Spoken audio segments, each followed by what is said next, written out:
African Union at the just ended summit has called for mass withdrawal of the member states from the International Criminal Court ICC. Now, however, the resolution is not binding, with Nigeria and Senegal opposing the withdrawal. South Africa and Burundi have already decided to withdraw, accusing the ICC of undermining their sovereignty and unfairly targeting Africans. The ICC denies the allegation, insisting it is pursuing justice for victims of war crimes in Africa.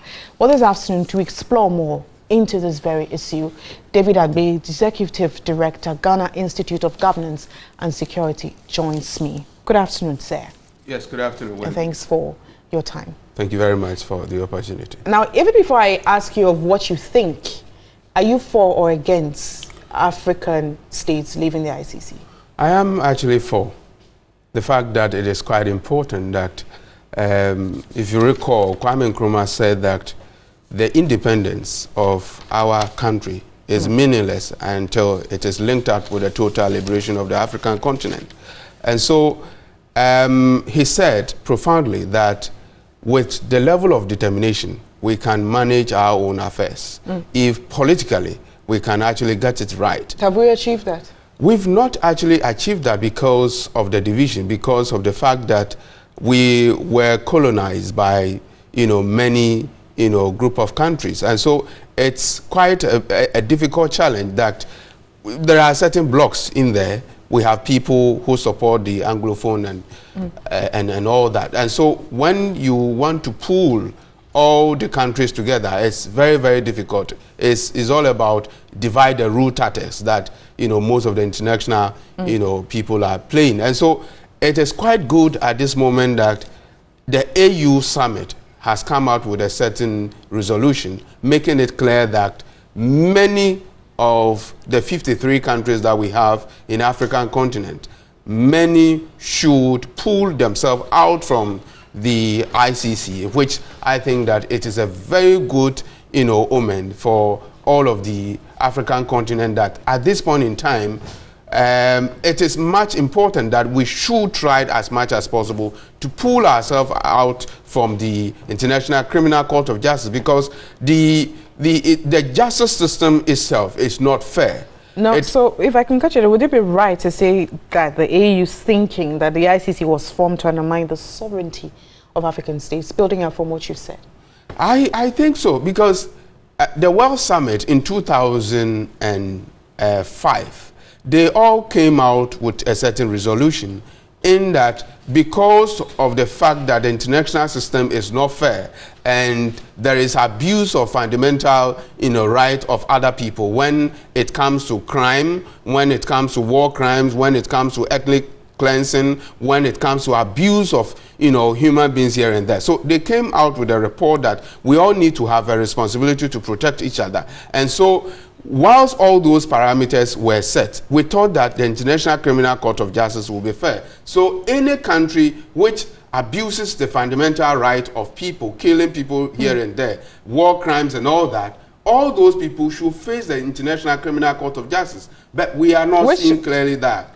What we are seeing is that most of the African leaders will be dragged into the International Criminal Court of Justice, and they will be, humiliated all around. But of course, they are guilty of those charges, yes, are they not? But have you forgotten that Tony Blair and George Bush Sr. also did that when they invaded into the terrain of Iraq, and nothing was done about it? One will argue that because these African leaders have led themselves to these things, that's how come these charges come up against them, because if they were vocal enough, some of these things wouldn't happen to them in the first place. Yes, I think so. That is the point that I'm making, that if the African leaders will be more vocal and will be able to do certain things practical enough politically, so that we will not abuse the right of our own Africans, then some of these limitations and dragging our leaders to International Criminal Court of Justice will not come to play. But when we say International Criminal Court of Justice, that is the last resort when it comes to any dispute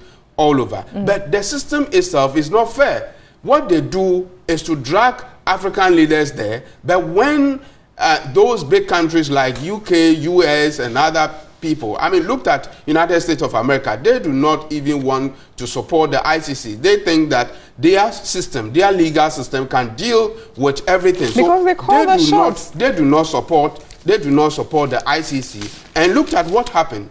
UK itself, Tony Blair and co. looked at all the criminal activities that happened in Iraq.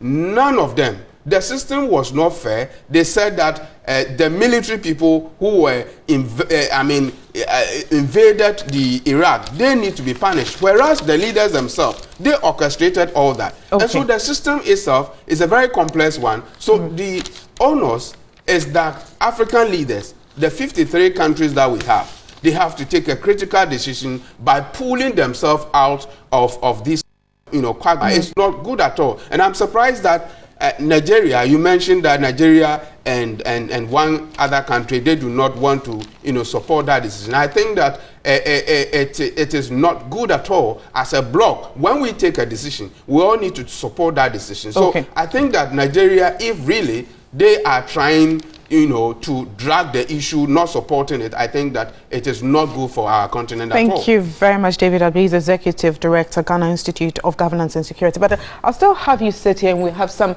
indicators here on the International Criminal Court.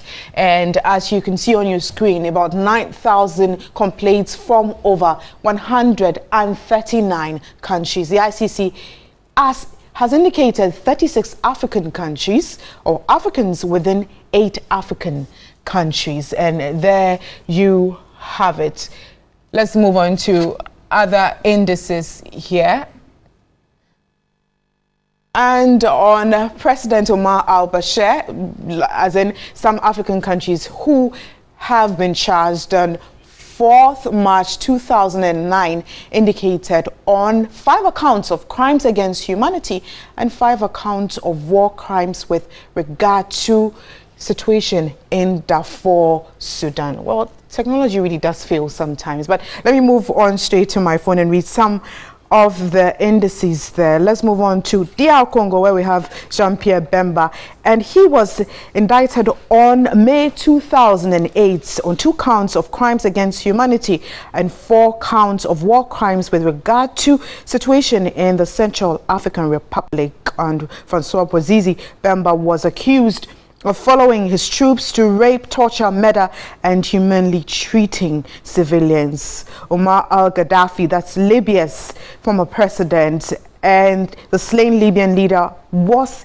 indicted on June 27, 2011 on 2 counts of crimes against humanity during the uprising against his government. And Gaddafi was killed on October 20, 2011.